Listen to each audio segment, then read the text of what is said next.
Minority Report takes place in 2054, and the movie was made in 2002.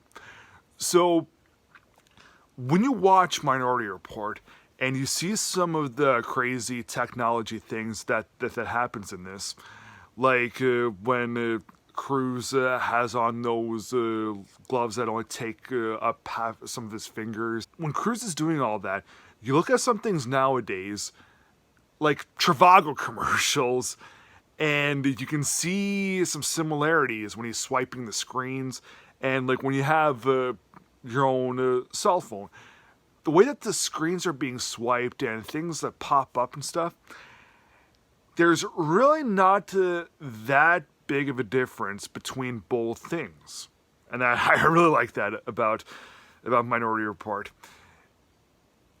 And because the movie's setting takes place only about 30 years from now, that just goes to show we're not that far away from what Minority Report might end up doing.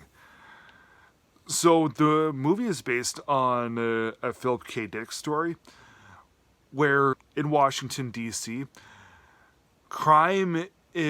murders are obsolete. It's been obsolete for a little less than 10 years, and it's all because of these three psychics. Okay, they're kept in these water pods, and there's all this really crazy technology that's hooked up to them, and they're able to see murders like sometime before they happen. And when the murders are occurring, sometimes they're able to see a couple days in advance, sometimes only a couple of hours. But they're just about never ever wrong.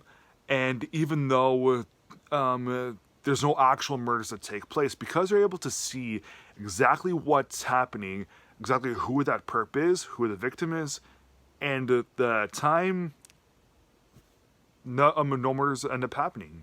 So it's only in Washington, D.C. that where all this stuff's happening, and what they want to do is really make it national. The head of the operation is this cop who's Tom Cruise, and we learn about why Tom Cruise is so supportive of the whole thing, why he wants all that stuff to happen.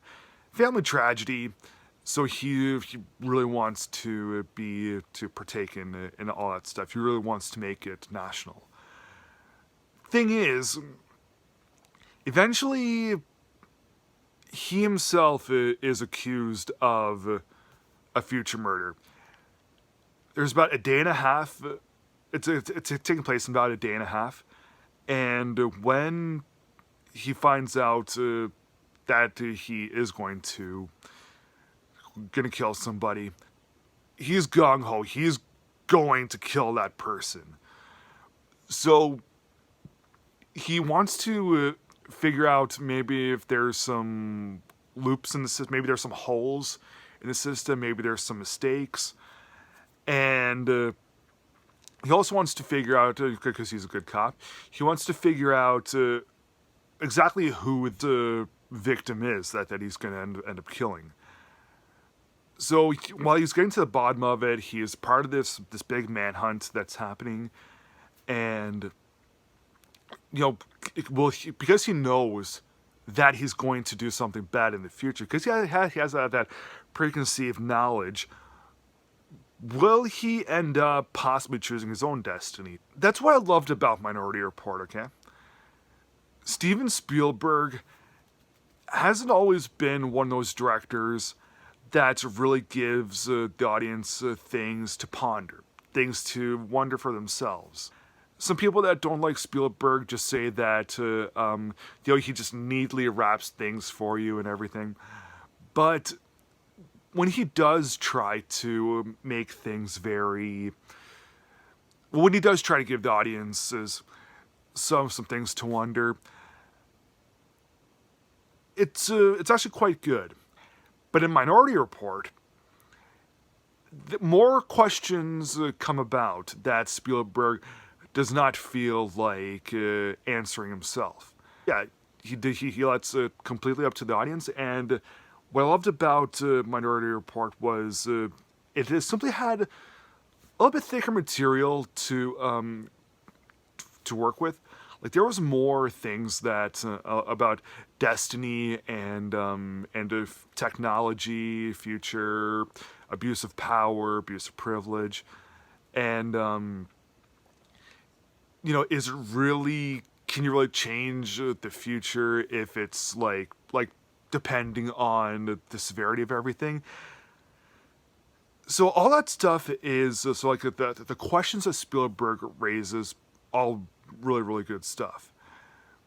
The the filming of this, the technology and all that kind of stuff, as said at the beginning of this, brilliant.